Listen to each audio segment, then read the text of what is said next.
Today, we are pushing aside those massive abstract numbers you always hear about in the news, GDP, unemployment, Fed rates. Right. And instead, we are getting really granular. We're going to dive into the economic lifeblood of the places you actually live, right down to your block, your county. That's exactly right. And our mission for this deep dive is, well, it's laser focused. We're looking at a whole stack of sources that give this really sobering diagnosis of economic decline in local towns. Pinpointing the problem. Exactly. Specifically where and how the money drains out. And then we're going to pivot and explore a pretty radical grassroots solution.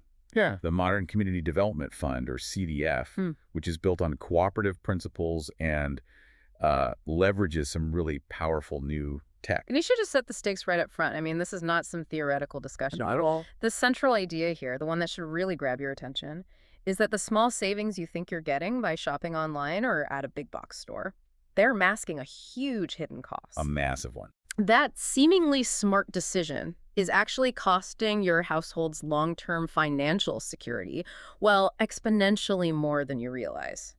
Okay, let's unpack this. Let's trace the money.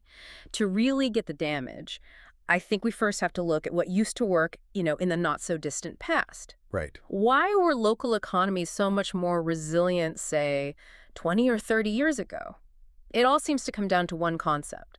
The economic multiplier effect. Precisely. The multiplier is, well, it's the magic of local money circulation. When a dollar stayed in the community, say you bought a lamp from a local craftsperson, that dollar didn't just stop. It kept moving. It kept moving. The craftsperson might use it to buy supplies from the local hardware store, who then pays their employee, who then, buys coffee from the local roaster. So that single dollar could recirculate, what, 3, 4 times? 3, 4, even 5 times before it eventually left the county.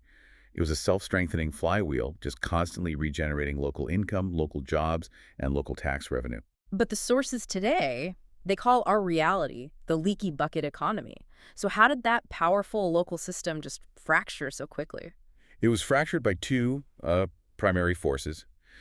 The rise of just massive globalized corporate marketing and the instantaneous, frictionless nature of online shopping. Right. These national chains and tech giants, they use their scale to offer these tiny savings, maybe $10 off a pair of shoes, which, to an individual consumer dealing with inflation, it feels like a win, a necessary win. But that sticker price saving comes at a monumental cost to everyone else. It does, because those small savings mask a catastrophic bleed.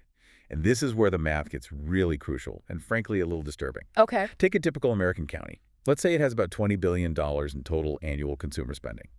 The sources estimate that about 85% of that $20 billion is now instantly leaking out. 85%. It flows immediately to external companies, to remote owners, to Wall Street funds that have zero commitment to your neighborhood's well-being. Okay, let's clarify that remaining 15%, because I think that's where the confusion can be. If 85% leaks, that leaves about $3 billion. But then the sources say only a tiny fraction of that is for truly local shops. So where does that other $2.85 billion go? That's an excellent question, and it's the key insight here.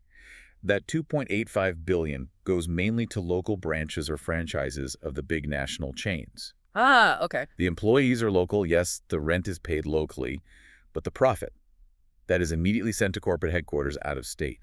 So only this minuscule portion, what the sources figure is around $150 million, is left for the truly independent, locally owned businesses to fight over. The bakeries, the hardware shops. The local accounting firms, Sure. all of them. So in a $20 billion economy, the future of every single independent business hinges on fighting over just $150 million in scraps.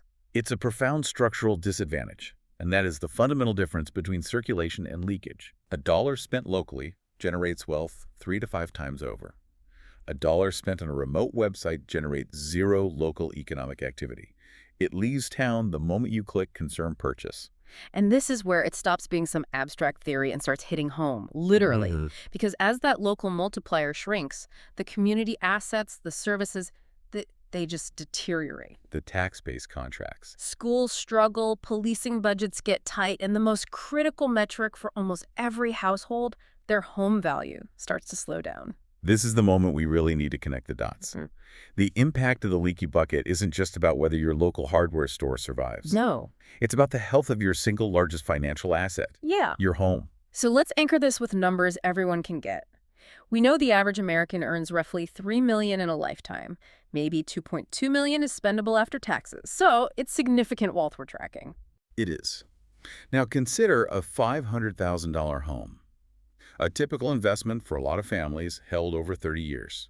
In a stable environment, that home might appreciate at a steady 5% annually. Okay, and at 5% over 30 years, that $500,000 investment grows to around $2.2 million. That's powerful wealth generation. It is. Mm-hmm. But now let's factor in the effect of community strength. A strong local economy, one that keeps its spending, improves services, becomes more desirable, that can push the property appreciation rate up just 3 more percentage points, from 5% to 8%. And the difference is staggering. The difference is absolutely astounding.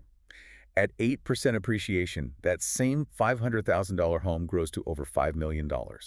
The gap between those two scenarios is a gain of nearly $3 million in additional family wealth. Wait a second. So you're telling me that the cumulative decision to save $10 here, $20 there, which fuels this 85% leakage, costs an individual homeowner $3 million over a lifetime?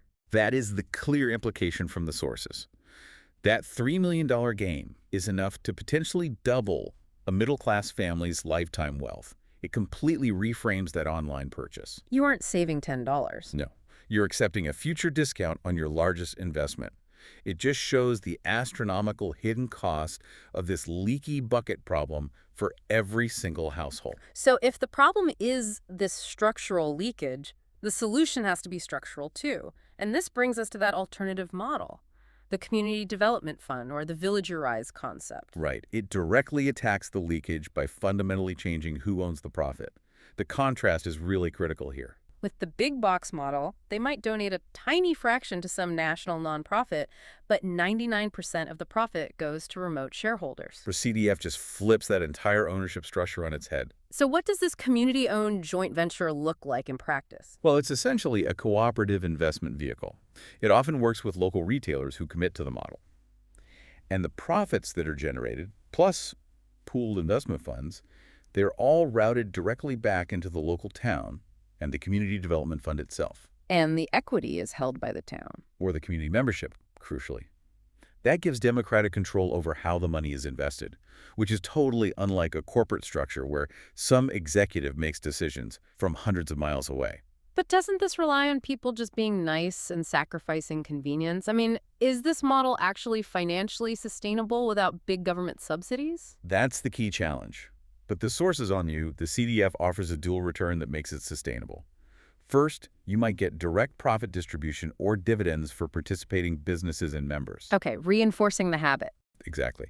But the primary financial incentive is that second indirect return, the accelerated property appreciation. If the CDF funds better parks or seed capital for local startups, that collective investment raises the desirability and the appraisal rate of every single home in the county. It's investment, not philanthropy. Precisely. So what kind of projects would a CDF actually fund? Can you give us a concrete example? Sure.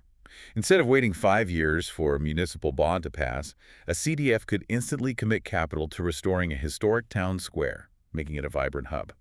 Or maybe it provides seed funding for a local food processing co-op, which creates new jobs and strengthens the supply chain. And it happens faster. Much faster. Mm-hmm. Because the funds are locally governed, change is quicker, more transparent, and directly tied to what the community actually wants. That speed is compelling.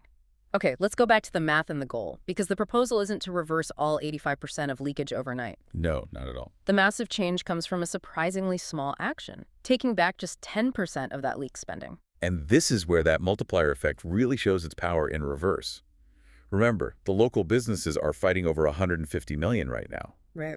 If the community shifts just 10% of that $17 billion annual leak back into the local system, that independent local business revenue instantly jumps from $150 million to $250 million. That's a huge, immediate injection of capital. It is. And because that $250 million is now circulating 3 to 5 times, the total economic activity available to the town jumps to well over $300 million a year. This isn't a marginal improvement? It's doubling the lifeblood of Main Street. And that instantly supports bigger stores, hundreds of new local jobs, and generates the tax revenue you need for better town services, parks, road repairs, public safety. But achieving that kind of coordinated action takes more than just a fund. It needs modern tools. How does this modern village use technology to make it all simple and appealing? It really relies on three critical pillars: technology, cooperative power, and education. Let's start with tech. The organizing platform. Exactly. We're talking about sophisticated apps that guide you to local businesses, offering rewards gamification for local spenders. These aren't just simple loyalty cards. They're linked to these transparent, real-time dashboards that track the community's progress. And what do those dashboards show a resident? They track key metrics like jobs gained this quarter, new tax revenue generated, or even increased property appraisal rate for your neighborhood. So it makes the collective progress visible. And rewarding. It shifts your thinking from how much did I save to what did my spending contribute. And how does cooperative power sustain this? Cooperative power is the governance model. It ensures residents have shared goals and democratic control. One member, one vote. It enables financial leverage through things like micro-contributions, allowing thousands of people to collectively finance projects no single person could afford. It creates shared stewardship. Genuine shared stewardship. And finally, you have the education piece, which is crucial given how complex some of this is. The property appreciation math. Exactly. Education is about closing that information gap. It means constantly helping residents understand the multiplier effect and, most importantly, repeating the math behind that 5% versus 8% scenario. You have to shift a resident's identity from a passive consumer to an active, informed economic agent investing in their own neighborhood. So the sources are very clear on this. This isn't some appeal to moral obligation. It is a blueprint for financial empowerment. Absolutely. The power to change the trajectory of your town, to improve services and increase your family's wealth. It's not in Washington or on Wall Street. It's in the hands of the people who live there. Coordinated through a smart, community-owned system. So what does this all mean for you, listening right now? It means that a focused local economic shift, coordinated by a cooperative fund and leveraging modern tech, can dramatically improve local livability and generate millions in long-term tangible family wealth through property appreciation. So the act of choosing where you spend your money is reframed. Entirely. It becomes a high-impact investment, not just an expense. And that leads us to the final provocative thought our sources leave us with. By focusing almost exclusively on national indicators like GDP and inflation, we are completely missing the metrics that actually determine our household's financial stability. The health and appreciation rate of our largest investment, our home. So if the difference between 5% and 8% annual home appreciation is truly $3 million in wealth over 30 years, you have to ask yourself, what is the actual dollar cost of your next $10 online saving? That's something worth factoring into every single